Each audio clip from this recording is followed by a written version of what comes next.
عن عوف بن مالك رضي الله تعالى عنه أنه قال আউফ ইবনে মালিক রাদিয়াল্লাহু তাআলা আনহু থেকে বর্ণিত তিনি বলেন, আমি একদা রাসূলুল্লাহ সাল্লাল্লাহু আলাইহি ওয়াসাল্লামের নিকটে আসলাম। রাসূল সাল্লাল্লাহু আলাইহি ওয়াসাল্লাম আমাকে কিয়ামতের আলামত গণালেন, আমার হাতে গণালেন।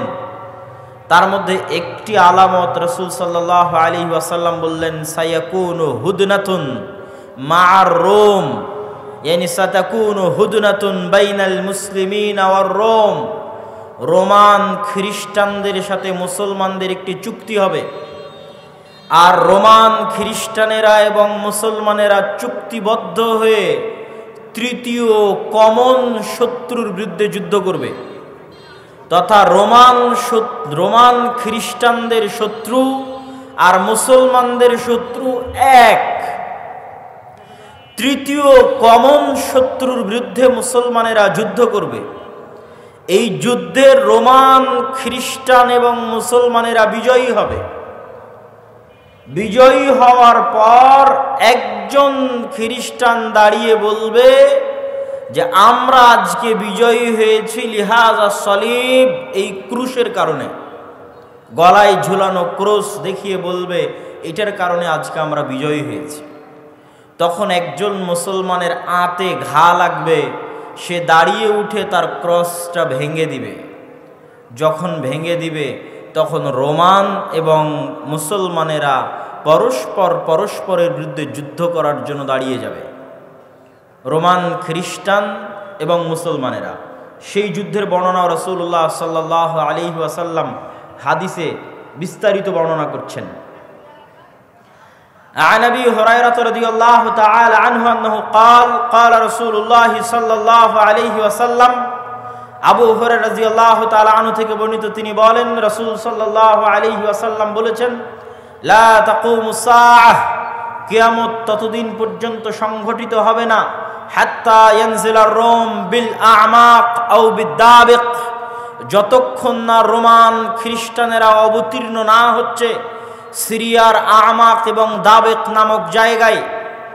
বর্তমান সিরিয়ার হালব নগরী থেকে অনতি দূরে তুরস্ক এবং সিরিয়ার সীমান্তবর্তী অঞ্চলে, বর্তমান তুরস্কের সীমানা এবং বর্তমান সিরিয়ার সীমানা, এই সীমান্তবর্তী অঞ্চলের জায়গার নাম হচ্ছে আমাক এবং দাবেক, এখনো ওই নামেই আছে। এই আমাক এবং দাবেক জায়গায় যতক্ষণ না রোমান খ্রিস্টানেরা অবতীর্ণ না হবে মুসলমানদের বিরুদ্ধে, ফায়াখরুজু ইলাইহিম জাইশুম মিনাল মাদিনাহ, আর তাদের বিরুদ্ধে যুদ্ধ করার জন্য মদিনা মুনাওয়ারা থেকে মুসলমানদের একটি সেনাবাহিনী রওনা হবে।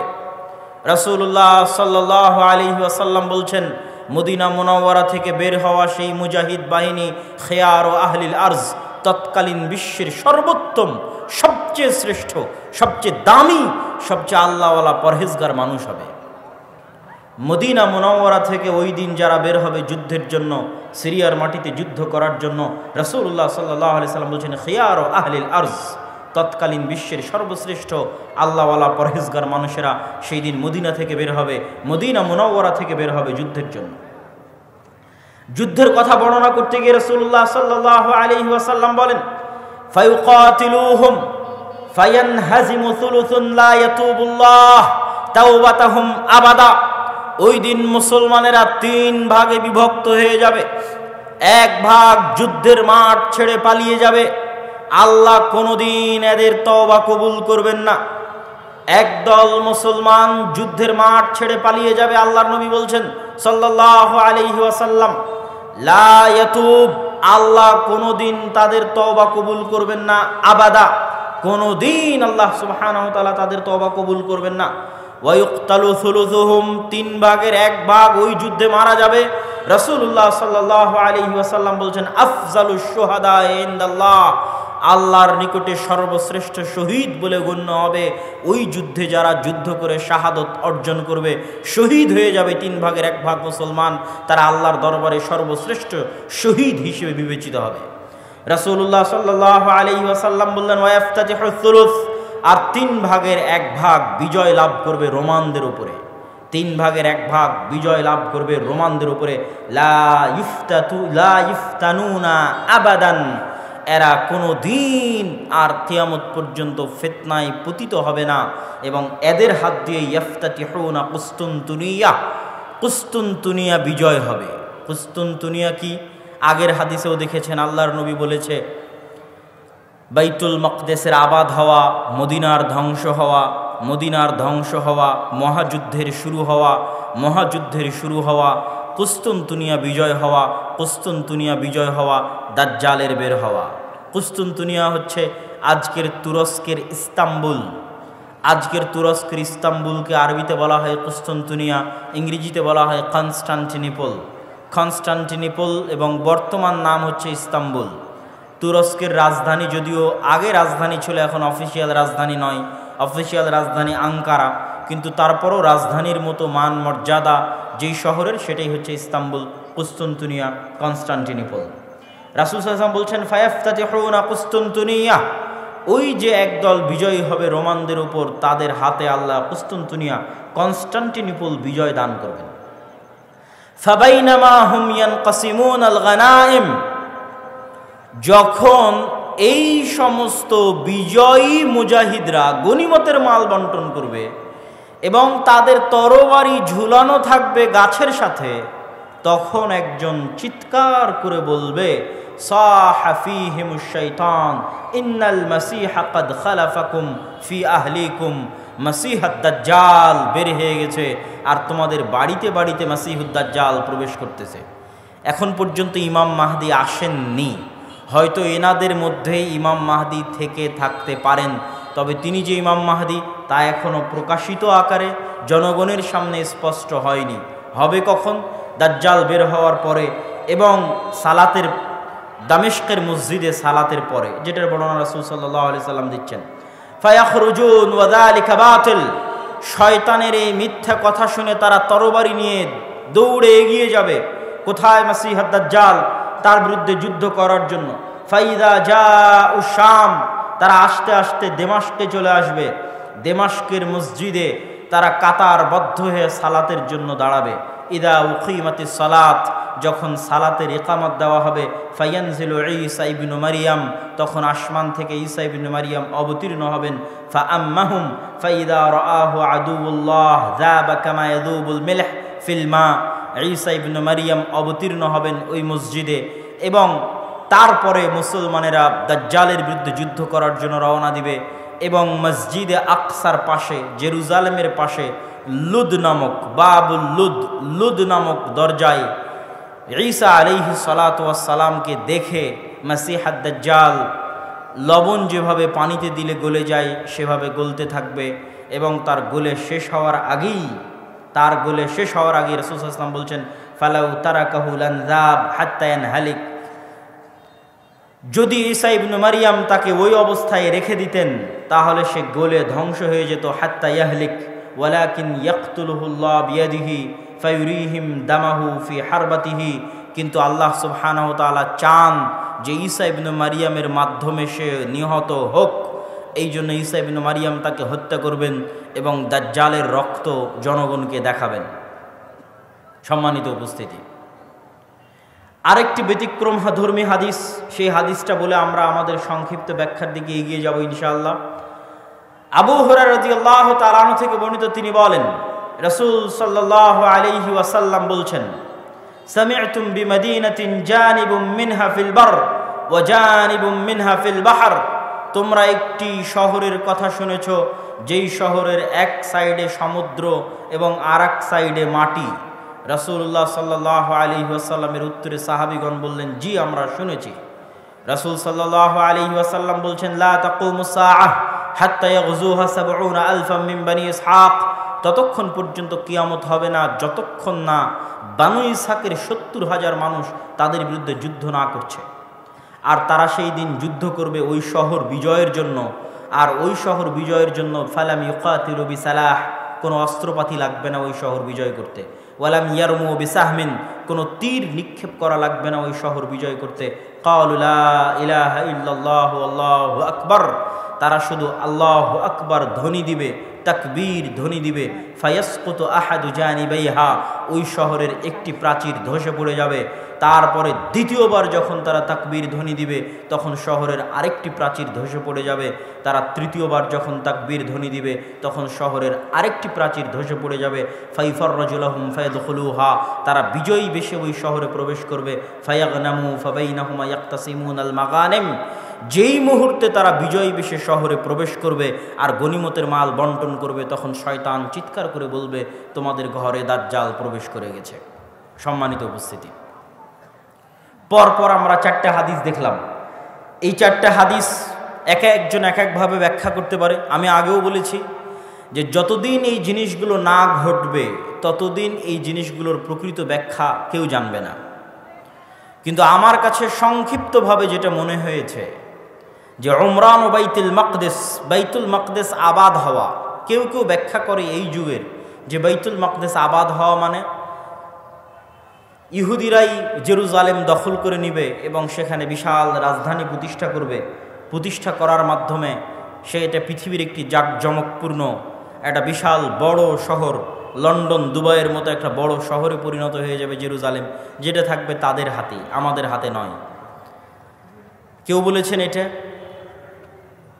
আর আমার কাছে সংক্ষিপ্তভাবে মনে হয়েছে যে উমরান ও বাইতুল মাকদেস আবাদ হওয়া মানে মুসলমানদের হাতেই বাইতুল মাকদেস থাকবে এবং মুসলমানেরাই বাইতুল মাকদেস বিজয় করবে এবং সেখানে সালাত সিয়াম সকল কিছু বাস্তবায়ন হবে এবং বাইতুল মাকদেস মুসলমানদের হাতে আগেই বিজয় হবে, তথা যে ঘটনাগুলো পরবর্তীতে সংঘটিত হচ্ছে সেগুলোর আগেই মুসলমানদের হাতে বাইতুল মাকদেস থাকবে। কখন থাকবে আল্লাহ সুবহানাহু ওয়া তাআলা ভালো জানেন। এবং বাইতুল মাকদেসের বিজয় হওয়া মানে মদিনার ধ্বংস হওয়া কি? হয়তো মদিনা অনাবাদ হয়ে যেতে পারে, মদিনার যে শান শওকত সেই শান শওকতে কমতি আসতে পারে, যে কোনো কারণে আসতে পারে। যেহেতু মুসলমানেরা বাইতুল মাকদেস ফিরে পেয়েছে সেহেতু বাইতুল মাকদেস কেন্দ্রিক মুসলমানদের নতুন কিছু তৈরি হতে পারে। যেমন উমাইয়া খেলাফাত আমলে যখন আবদুল্লাহ ইবনে জুবাইরের হাতে মক্কা এবং মদিনা ছিল, তখন উমাইয়া খলিফারা মক্কা মদিনা জিয়ারত করতে না পারার কারণে তারা তাদের সকল ধন সম্পদ খরচ করত বাইতুল মাকদেসের পিছনে।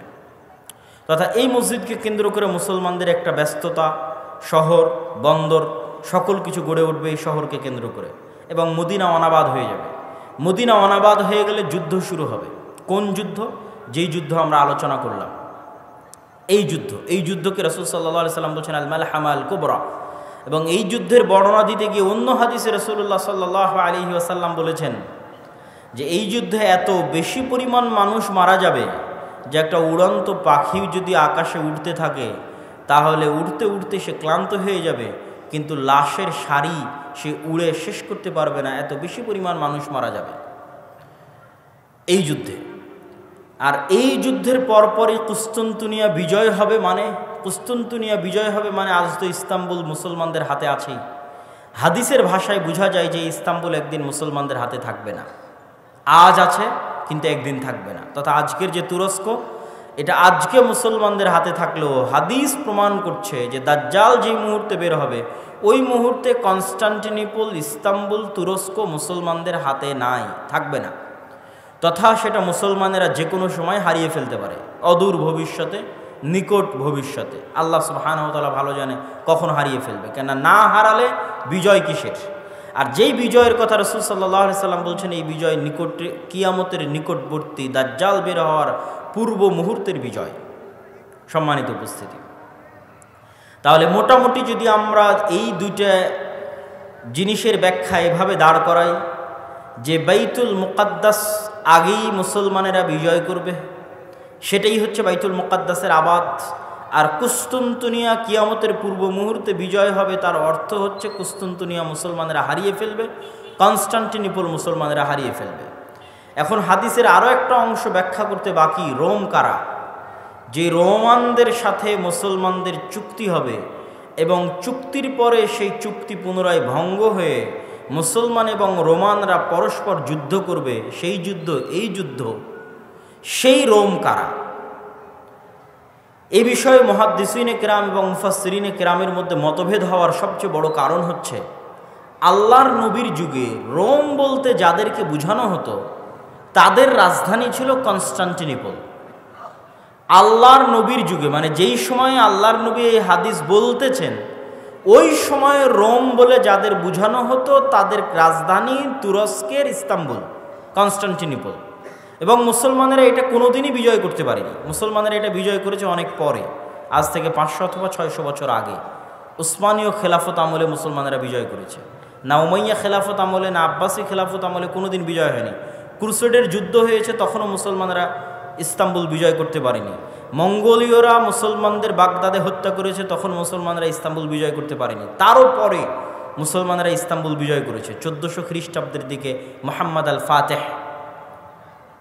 তো এই জন্য রাসূল সাল্লাল্লাহু আলাইহি ওয়াসাল্লাম যখন রোম শব্দ বলতেছেন হাদিসে মদিনায়, তখন রোম মানে বর্তমান তুরস্কের কনস্টান্টিনোপল, ইস্তাম্বুল। আর তৎকালীন এই রোমে যারা বসবাস করত তারা হচ্ছে অর্থোডক্স খ্রিস্টান। আর আজকে ইতালির যারা রোম, ইতালির রাজধানী রোম, ইউরোপের যারা খ্রিস্টান, আমেরিকার যারা খ্রিস্টান, তারা হচ্ছে ক্যাথলিক খ্রিস্টান। এবং তাদের মধ্যে বিশ্বাসগত এবং আকীদাগত পার্থক্য আছে অনেক বিষয়ে, পদ এবং পদবীগত পার্থক্য আছে, কৃষ্টি কালচার, সামাজিক আচার ব্যবহারগত পার্থক্য আছে। তাহলে রোম বলতে আমরা যদি তৎকালীন রোম ধরি, তথা অর্থোডক্স খ্রিস্টানদের হাতে যখন কনস্টান্টিনোপল ছিল, সেই অর্থোডক্স খ্রিস্টানেরা এখন বসবাস করে রাশিয়ায়। রাশিয়া এবং ইউক্রেনের যুদ্ধের অন্যতম একটা কারণ হচ্ছে ইউক্রেনে ইউরোপিয়ান এবং আমেরিকানেরা ক্যাথলিক খ্রিস্টানের চর্চা বাড়াচ্ছিল, যেটা রাশিয়া কখনোই চায় না যে তার আশেপাশের কোনো দেশে ক্যাথলিক খ্রিস্টানের চর্চা বাড়ুক, কেননা তারা মানে অর্থোডক্স খ্রিস্টান। এবং আমার এর উপর বিস্তারিত ভিডিও আছে ইতিসাম টিভিতে, রাশিয়া এবং ইউক্রেনের উপর, যেখানে এই পয়েন্টে আরও বিস্তারিত ইন ডিটেইলস আলোচনা করা আছে। তাহলে আল্লাহর নবীর যুগের রোম যদি ধর্মীয় দৃষ্টিকোণ থেকে তাদের পরিচয় দেখি, যে আল্লাহর নবী যেই সময়ে হাদিস বলছেন ওই সময়ে রোম বলতে কাদের বোঝা হতো, তাহলে কনস্টান্টিনোপলে যে অর্থোডক্স খ্রিস্টানেরা ছিল তাদেরকে বোঝানো হতো। তারা আজ কোথায় আছে? তারা আজ রাশিয়াতে আছে।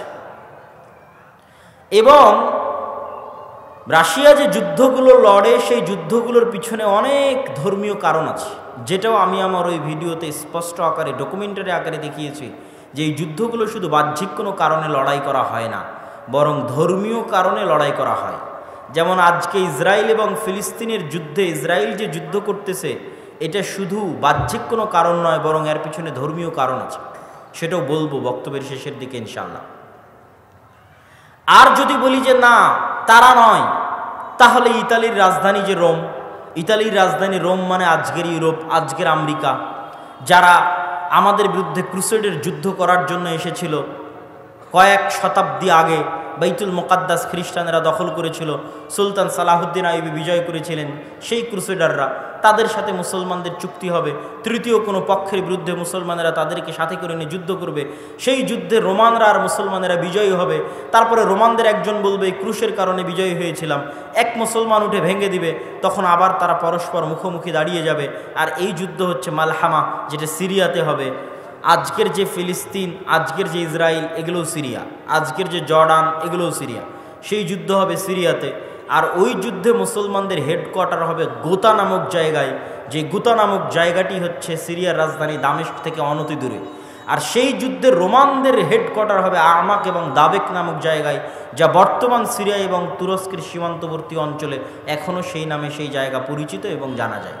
সম্মানিত উপস্থিতি, আজকে দাজ্জালের যে লম্বা হাদিস আছে, সেই লম্বা হাদিস থেকেও দুই একটা পয়েন্ট বলে এই মাটি, এই অঞ্চলের গুরুত্ব বুঝানোর আজকের এই পর্বের আলোচনার আমরা শেষের দিকে চলে যাব ইনশাআল্লাহ।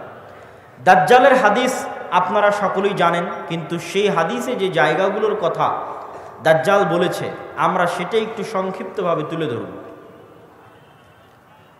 আপনারা তামিম আদ-দারি রাদিয়াল্লাহু তাআলা আনহুর বিখ্যাত হাদিস, যদি শ্রদ্ধেয় শাইখ আব্দুর রাজ্জাক বিন ইউসুফ তার বক্তব্য শুনে থাকেন তাহলে শুনতে আরও মজা লাগবে। কিন্তু আমি শুধু ব্যাখ্যা করব যে ওখানে দাজ্জাল যে জায়গাগুলোর কথা বলে, ওই জায়গাগুলো কী এবং কোথায়।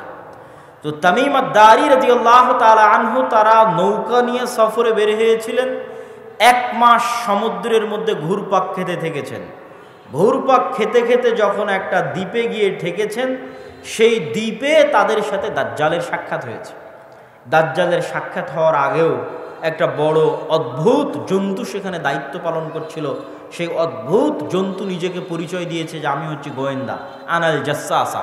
তারপরে সেই অদ্ভুত জন্তু তাদেরকে বলেছে, তোমরা যার কাছে এসেছো তিনি এই দিকে আছে, এগিয়ে যাও। সেখান থেকে এবার আমি আপনাদেরকে এখান থেকে পড়ে শোনাচ্ছি যে ওখানে দাজ্জাল কি বলছে এবং সেই জায়গাগুলো কোথায়। দাজ্জাল বলছে, জিজ্ঞেস করছে, আসআলুকুম আন নাখলিহা আন নাখলি বাইসান আখবিরুনি আন নাখলি বাইসান। বাইসান নামক খেজুর বাগান সম্পর্কে আমাকে তোমরা সংবাদ দাও। কুলনা আন আইয়ি শানিহা তাস্তাখবির। বাইসান নামক খেজুরের বাগান সম্পর্কে তুমি কি জানতে চাও? তখন দাজ্জাল উত্তরে বলছে, আসআলুকুম আন নাখলিহা। বাইসান নামক খেজুর বাগানে এখন খেজুর হয় কিনা এ বিষয়ে ইসমের আমলা। তখন ওই তামিম আদ-দারি রাদিয়াল্লাহু তাআলা আনহু এবং তার সাথে যারা গেছে তারা উত্তরে বললেন, কুলনা নাআম, এখনো সেখানে খেজুর হয়। তখন দাজ্জাল উত্তরে বলছে, আমা ইন্নাহু ইউশিকু আল্লা তুসমির। জেনে রাখো অচিরেই সেই বাইসান নামক খেজুর বাগানে খেজুর হবে না। ক্বালা আখবিরুনি আন বুহায়রা আত-তাবারিয়া। তোমরা আমাকে বুহায়রা আত-তাবারিয়া, তাবারিয়া লেক, তাবারিয়া খাল সম্পর্কে জানাও। কুলনা আন আইয়ি শানিহা তাস্তাখবির। তাবারিয়া খাল সম্পর্কে তোমাকে কি বলবো? ক্বালা হাল ফিহা মা। সেখানে কি পানি আছে? তখন উত্তরে বলছে, হিয়া কাসীরাতুল মা, অনেক বেশি পানি আছে। ক্বালা আমা ইন্নামা ইউশিকু আন ইয়াযহাব। জেনে রাখো অচিরেই সেই খালে পানি থাকবে না। ক্বালা আখবিরুনি আন আইনি যুগার। আইনে যুগার সম্পর্কে আমাকে জানাও। ক্বালু আন আইয়ি শানিন তাস্তাখবির। তুমি আইনে যুগার সম্পর্কে কি জানতে চাও? বলে, আইনে যুগারে কি এখনো পানি আছে? সেখান থেকে কি মানুষজন পানি নিয়ে চাষাবাদ করে? তখন আমরা বললাম, হ্যাঁ, হিয়া কাসীরাতুল মা, এখনো মানুষ সেখান থেকে পানি নিয়ে চাষাবাদ করে। তখন সে উত্তরে বলল, অচিরেই সেখানে পানি থাকবে না। তখন বলছে, আখবিরুনি আন নাবিয়্যিল উম্মিয়িন। উম্মিয়িনদের নাবী সম্পর্কে আমাকে জানাও। অশিক্ষিত মূর্খ যারা লেখা জানে না, পড়া জানে না, তাদের জন্য যে নবী প্রেরণ করা হয়েছে সেই নবী সম্পর্কে আমাকে জানাও। এই মর্মে কথা সামনের দিকে আগাতে থাকলো। সম্মানিত উপস্থিতি, এখানে 3টা জায়গার কথা বলেছে দাজ্জাল। আশ্চর্যজনক হলেও সত্য যে আজকের পৃথিবীতে এই 3টি জায়গায়, তন্মধ্যে বাইসান নামক খেজুরের বাগান এবং যোগার নামক ঝর্ণা, এই 3টাকে এক্সাক্ট চিহ্নিত করা খুব কঠিন হয়ে যায়। বিশেষ করে আইনে যোগারকে এক্সাক্ট চিহ্নিত করা যে এটা আইনে যোগার, এটার বিষয়ে নিশ্চিত কেউ গবেষকরা এখন পর্যন্ত তথ্য দিতে পারেনি। কিন্তু বাইসান খেজুরের বাগান সম্পর্কে মোটামুটি ধারণা পাওয়া যায় যে এই খেজুরের বাগান হচ্ছে বাইসান খেজুরের বাগান। আর বুহায়রা আত-তাবারিয়া এটা এত প্রসিদ্ধ, এত ব্যাপক, এত পরিচিত যে সবাই জানে। এমনকি ইসরায়েলে সারা পৃথিবী থেকে শত শত খ্রিস্টান এই বুহায়রা আত-তাবারিয়া দেখার জন্য যায়। এই জন্য দেখার জন্য যায়, তারা মনে করে তাদের তাওরাত, তাদের বাইবেলে ঈসা আলাইহিস সালাতু ওয়াস সালামের যত মুজিজার কথা বলা আছে, সকল মুজিজা তিনি দেখিয়েছিলেন বুহায়রা তাবারিয়ার উপরে অথবা বুহায়রা তাবারিয়ার পাশে। সেই মুজিজা যদি হয় অন্ধ ব্যক্তিকে চক্ষুস্মান করে দেওয়া, সেই মুজিজা যদি হয় টাকওয়ালা ব্যক্তির মাথায় চুল গজিয়ে দেওয়া, সেই মুজিজা যদি হয় মৃত ব্যক্তিকে জীবিত করা, এগুলোর অধিকাংশ মুজিজা তাদের বিশ্বাস অনুযায়ী ঈসা আলাইহিস সালাতু ওয়াস সালাম এই লেক, এই খালের পাশে অথবা তার উপরে তিনি করে দেখিয়েছিলেন, এই জন্য তারা দেখতে আসে। এবং এইটা চলমান বর্তমান ইসরায়েলের সীমানার অন্তর্ভুক্ত। এবং আনুমানিক গবেষণা অনুযায়ী বাইসানের খেজুরের বাগান এবং যোগারের ঝর্ণা এবং তাবারিয়ার লেক 3টাই বর্তমান ইসরায়েলের সীমানার অন্তর্ভুক্ত, যেই জায়গাগুলোর কথা এই হাদিসে দাজ্জাল তামিম আদ-দারি রাদিয়াল্লাহু তাআলা আনহুকে জিজ্ঞেস করতেছে। তাহলে একদম যদি আমরা সামারি এবং সারমর্ম করি, তাহলে কিয়ামতের পূর্ব মুহূর্তে যা যা সংঘটিত হবে সব বড় বড় ঘটনা এই মাটিতে, এই জমিনে সংঘটিত হবে, শামের মাটিতে সংঘটিত হবে। আল মসজিদুল আকসা বাইতুল মুকাদ্দাস কেন্দ্রিক যে এরিয়া, যে জগৎ, যে দেশ, সেখানে সংঘটিত হবে। এবং আমি আমার অতীতের বক্তব্যগুলোতে বলেছি যে বাইতুল মুকাদ্দাসই একমাত্র কারণ পৃথিবীর, যেই কারণে পৃথিবীর 90% মানুষ যুদ্ধে জড়িয়ে যেতে পারে, যেই কারণে পৃথিবীর 90% মানুষ যুদ্ধে জড়িয়ে যেতে পারে, তার অন্যতম একটি কারণ হচ্ছে মসজিদে আকসা। কেননা পৃথিবীর তিনটা ধর্মের মানুষ এই মসজিদের দাবিদার। ইহুদিরা দাবিদার, খ্রিস্টানেরা দাবিদার, আমরা মুসলমানেরা দাবিদার। যেহেতু তিনটা ধর্মই আসমানি দিন, আসমান থেকে এসেছে, তিনটা ধর্মের গ্রন্থই আসমানি গ্রন্থ। ওই দুইটা গ্রন্থে বিকৃতি এসেছে, ওই দুইটা ধর্মে বিকৃতি এসেছে। ইসলামে বিকৃতি আসেনি, কোরআনে বিকৃতি আসেনি। কিন্তু যেহেতু একই জায়গা থেকে আগত, এই জন্য ঘটনা, আকিদা, বিশ্বাস, কাহিনী অনেক কিছুই সেম এবং কমন।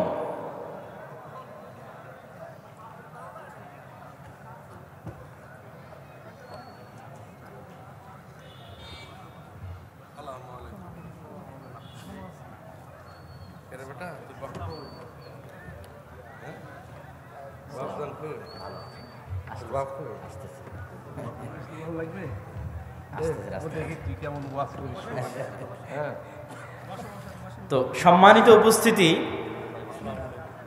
আমরা যে বিষয়ে আলোচনা করছিলাম যে বর্তমান মসজিদে আকসা এবং বর্তমান বাইতুল মুকাদ্দাস পৃথিবীর তিনটা ধর্মের নিকটে পবিত্র স্থান। আর এই পবিত্র স্থান হওয়ার কারণ হচ্ছে এই তিনটা ধর্মই আব্রাহামিক রিলিজিয়ান, সেমেটিক রিলিজিয়ান।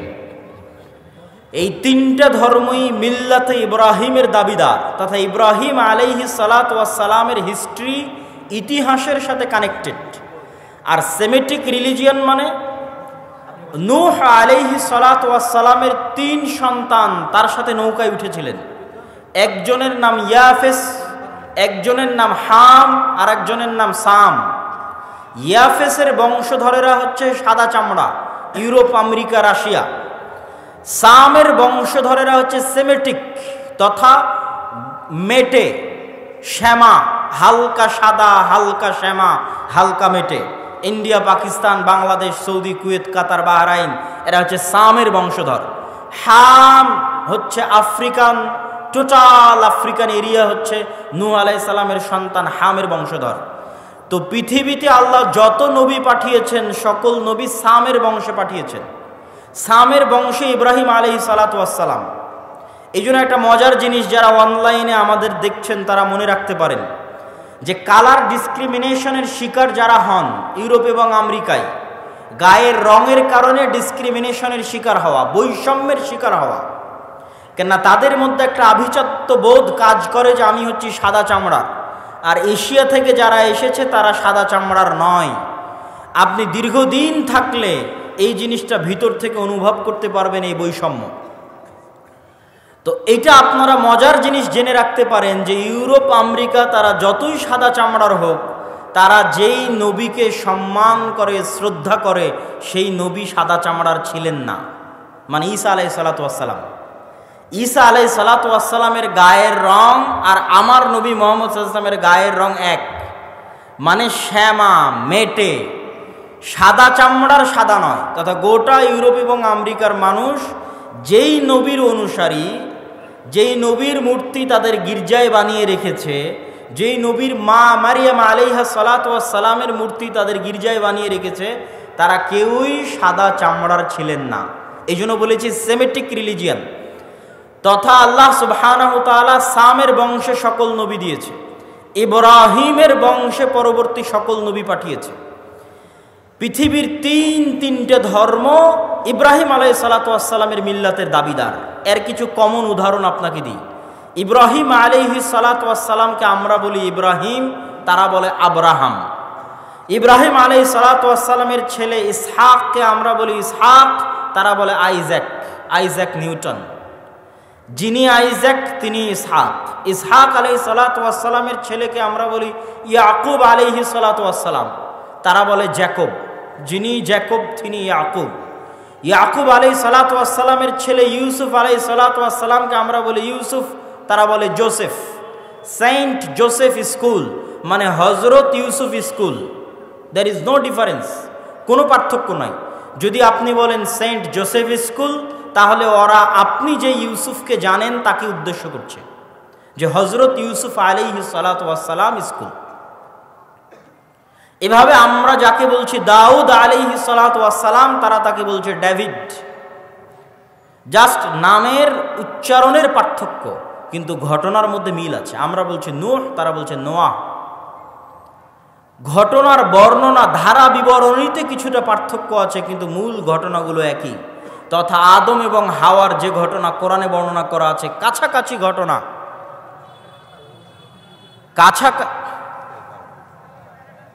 কেমন আছে?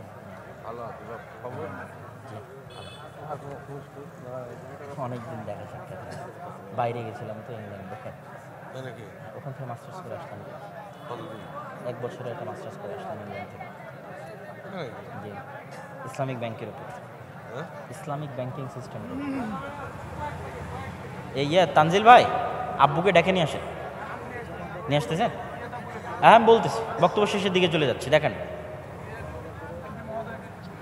হ্যাঁ হ্যাঁ, বলবো ইনশাল্লাহ, আমি বুঝাবো, বক্তব্যের মধ্যে বলবো।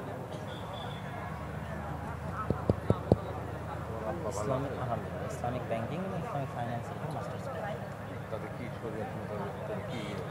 আমার বুঝে তো মনে হয় না, শুধু সব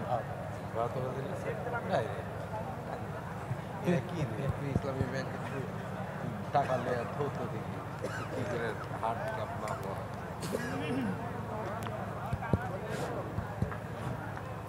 সম্মানিত উপস্থিতি, তো আমরা আলোচনা করছিলাম ইহুদি, খ্রিস্টান এবং ইসলাম, এই 3টা ধর্ম আব্রাহামিক রিলিজিয়ান। এই জন্য ঘটনার ধারা বিবরণীতে পার্থক্য হলেও মূল ঘটনা একই। তথা তাওরাত এবং ইঞ্জিলে আজও লেখা আছে যে মানুষ বানর থেকে তৈরি হয়নি, মানুষ আদম আলাইহিস সালাম থেকে তৈরি হয়েছে। আমরা বলছি আদম, তারা ওভাবেই বলতেছে। আমরা বলছি হাওয়া, তারা বলছে ইভ। হাওয়া আলাইহিস সালাতু ওয়াস সালামের নামটা চেঞ্জ হয়ে গেছে, ঘটনা একই। আমরা যেমন আমাদের কোরআনে মহাপ্লাবনের ঘটনা আছে নূহ আলাইহিস সালাতু ওয়াস সালামের, কাছাকাছি ওই রকমই মহাপ্লাবনের ঘটনা আজও তাওরাত এবং ইঞ্জিলে আছে। ঘটনার ধারা বিবরণীতে পার্থক্য হতে পারে, কেন ওগুলো বিকৃত হয়ে গেছে। ঠিক তেমনি কুরবানির কথা, ইব্রাহিম আলাইহিস সালাম তার সন্তানকে কুরবানি করছেন, এই কথা তাওরাত জাবুর ইঞ্জিলেও আছে।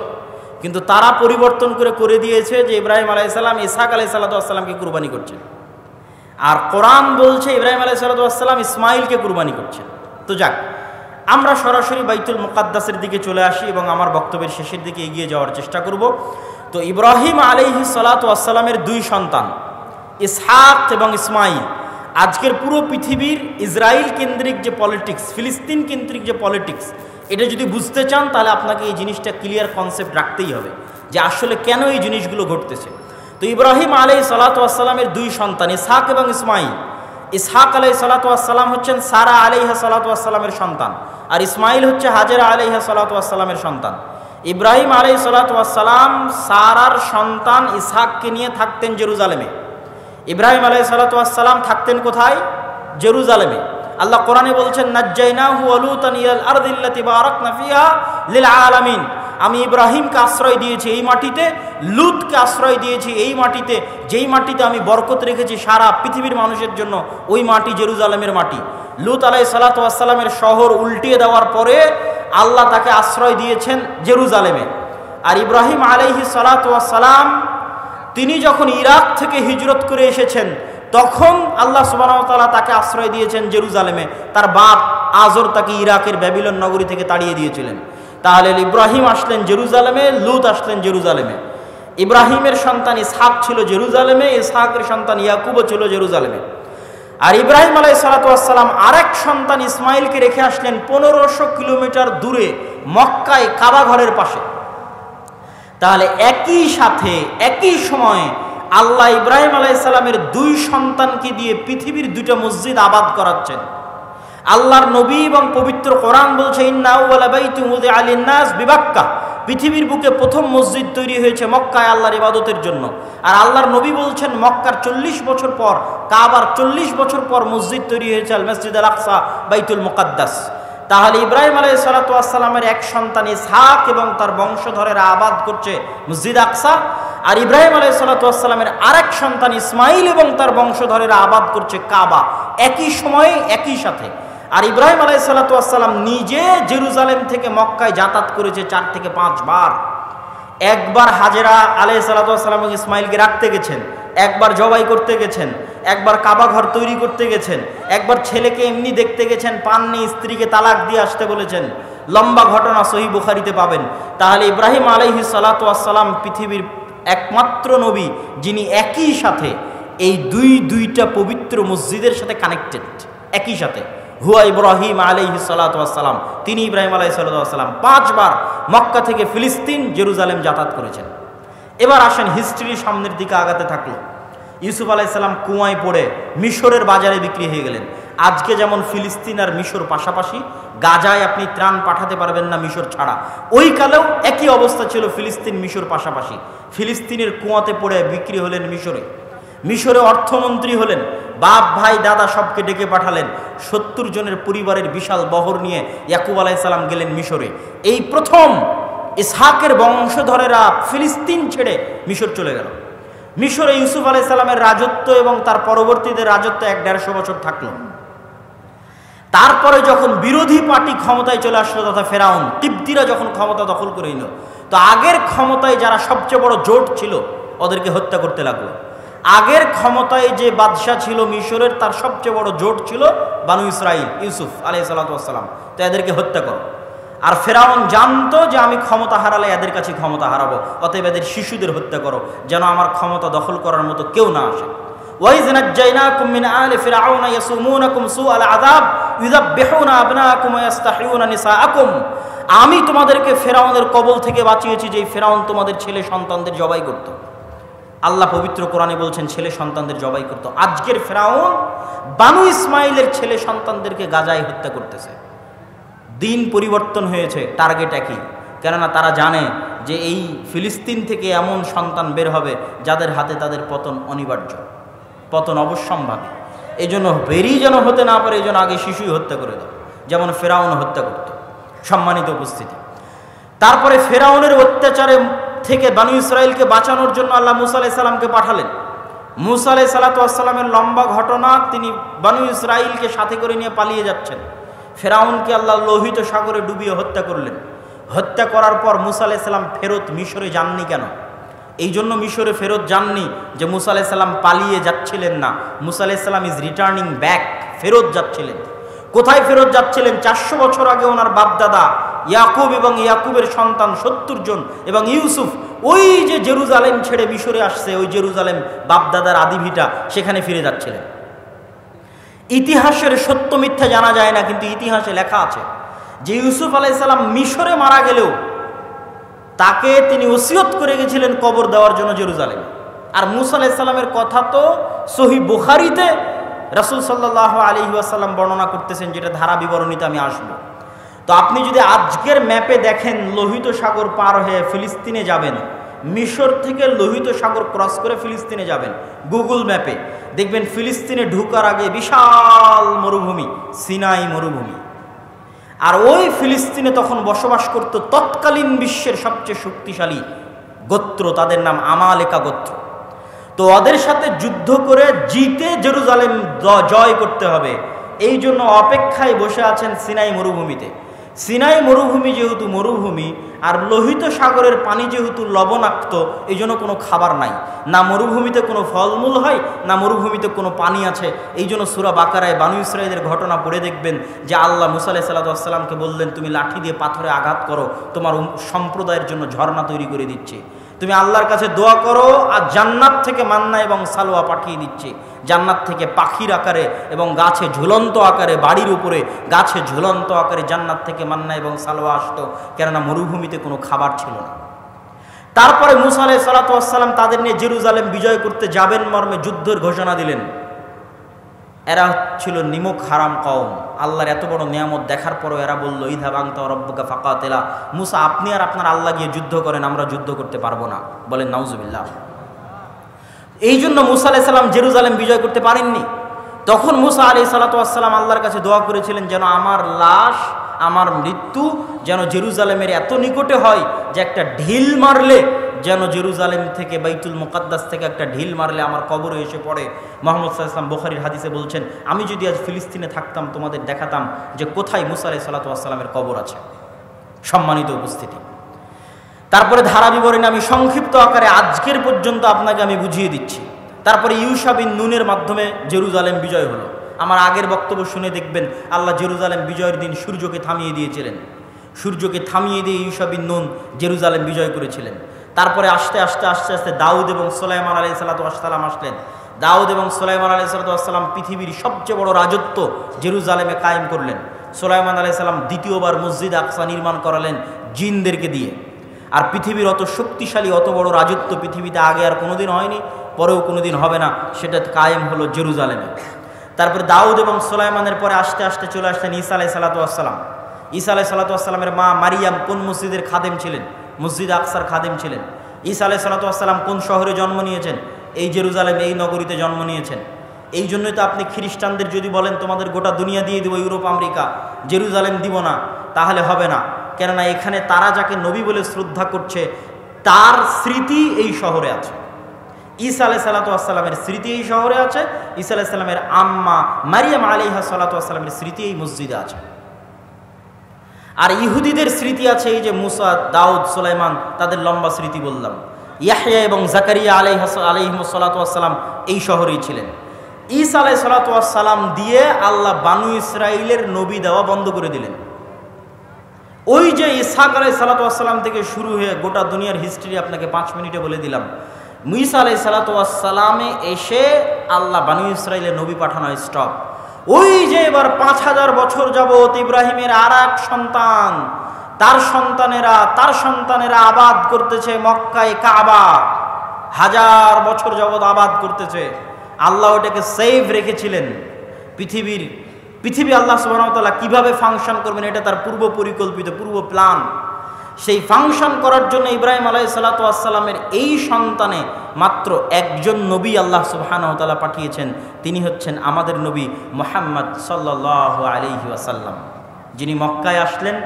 মক্কায় এসে তিনি নবীর দাবি করলেন এবং হেরাক্লিয়াসের দরবারে আবু সুফিয়ানকে জিজ্ঞেস করা হলো যে মুহাম্মদ সাল্লাল্লাহু আলাইহি ওয়াসাল্লামের পূর্বে কি আর কেউ নবী দাবি করেছিল? আবু সুফিয়ান বলল, না, মুহাম্মাদের পূর্বে মক্কায় আর জীবনে কোনোদিন কেউ নবী দাবি করেনি। হেরাক্লিয়াস বলল, যদি বলতে যে তার পূর্বে কেউ নবী দাবি করেছিল তাহলে আমি বলতাম দেখা দেখি নবী দাবি করছে। যেহেতু পূর্বে কেউ নবী দাবি করেনি, অতএব ভাবতে হবে যে মুহাম্মদ সাল্লাল্লাহু আলাইহি ওয়াসাল্লাম কেন নবী দাবি করছেন। তুমি আমাকে বলো, ওই মক্কায় মুহাম্মদ সাল্লাল্লাহু আলাইহি ওয়াসাল্লামের পূর্বে কেউ কি রাজা বাদশাহ ছিল? আবু সুফিয়ান বলছে, না, কেউ তো রাজা বাদশাহ ছিল না। 1000 বছর যাবৎ আমরা জানি না যে এই বংশে, এই অঞ্চলে কোনোদিন রাজত্ব ছিল, বরং আজীবন এরা রোমান এবং পারস্য এম্পায়ারের অধীনে তাদের জীবন কাটেছে। ওখানে কোনোদিন রাজত্ব তৈরি হয়নি, মক্কা কেন্দ্রিক কোনো রাজত্ব তৈরি হয়নি। তখন বলছে, তাহলে তো অবশ্যই ভাবতে হয়, যদি তুমি বলতে এখানে কোনোদিন রাজা ছিল তাহলে আমি বলতাম যে বাপের দেখা দেখি, বাপদাদার সম্পত্তি, বাপদাদার রাজত্ব ফিরে পাওয়ার জন্য এখন নিজে নবুয়তের দাবি করছে।